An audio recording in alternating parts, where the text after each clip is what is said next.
हर वक्त आप किसी की मदद नहीं कर सकते हैं, मगर जो आपके सामने है उसकी तो मदद कर सकते हैं। लेकिन भारत एक ऐसा देश है जो हर वक्त मदद के लिए तैयार खड़ा रहता है।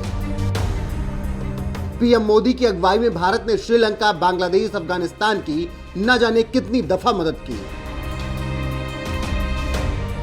और अब भी करता आ रहा है, जिसके बाद पीएम मोदी की खूब तारीफ भी होती रही है और मदद पाने वाले देश भारत के सामने नतमस्तक होकर पीएम मोदी को शुक्रिया भी कहते रहे हैं। अब एक बार फिर से ऐसा ही हुआ है, क्योंकि भूकंप की त्रासदी झेल रहे तालिबान शासित अफगानिस्तान ने गेहूं चावल मिलने के बाद भारत को शुक्रिया कहा है।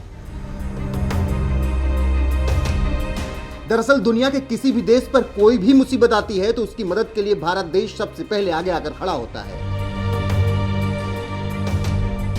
भारत हर कदम पर, हर मुसीबत में दुनिया के तमाम देशों के साथ मजबूती से खड़ा रहता है और अब जब अफगानिस्तान भूकंप के बाद तबाही झेल रहा है तो भारत इस देश के लिए मसीहा बनकर सामने खड़ा हो गया है और देश के प्रधानमंत्री नरेंद्र मोदी के एक आदेश पर सैकड़ों कुंतल राहत सामग्री अफगानिस्तान पहुंच गई, जिसके बाद भारतीय विदेश मंत्रालय ने अपने बयान में बताया 22 जून 2022 को अफगानिस्तान में भूकंप से हुई भारी तबाही के बाद 2 दिनों में 2 विमानों से 27 टन आपातकाल राहत सहायता अफगानिस्तान भेजी गई है। हमेशा की तरह भारत अफगानिस्तान के लोगों के साथ खड़ा है, जिनके साथ हमारा सदियों पुराना नाता है।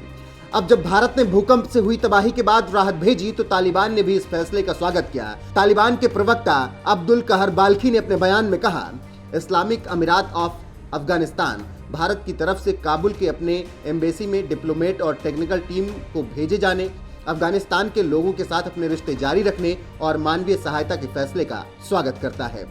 तो अब आप बाकायदा समझ सकते हैं कि किस तरीके से भारत की सहायता मिलने के बाद तालिबान ने दिल से धन्यवाद किया है और 27 टन की सहायता मिलने के बाद वो बेहद खुश है। वहीं आपको बता दें कि 21 जून को अफगानिस्तान में इतना भयावह भूकंप आया कि एक पल में अफगानिस्तान दहल गया। 6.1 की तीव्रता वाले इस भूकंप ने 1000 से ज्यादा लोगों की जिंदगी ले ली, जबकि 1500 से ज्यादा लोग घायल हो गए, जिसके बाद तालिबान ने दुनिया से मदद की अपील की। हालांकि कोई भी देश सामने आने की जहमत नहीं उठा पाया। सबसे पहले भारत ने ही मदद भेजी और भरोसा दिया कि हम साथ खड़े हैं। वैसे भी भारत देश के प्रधानमंत्री नरेंद्र मोदी इस दुनिया की मदद करने के लिए हमेशा आगे खड़े रहते हैं और कई बार करके दिखाया भी है और हर बार उनकी तारीफ भी होती है। बता दें कि अफगानिस्तान में भूकंप में हुई तबाही के बाद ही पीएम मोदी ने ऐलान कर दिया था कि भारत मुश्किल समय में अफगानिस्तान के लोगों के साथ खड़ा है और जल्द से जल्द हर संभव मदद पहुंचाने के लिए तैयार है। पीएम के कहने का नतीजा ही था कि अफगानिस्तान को गेहूं, चावल, कपड़े, दवाई से लेकर तमाम राहत सामग्री पहुंच गई, जिसे पाने के बाद तालिबान भावुक हो उठा और भारत के साथ साथ पीएम मोदी का उसने झुककर सलाम किया और शुक्रिया अदा किया।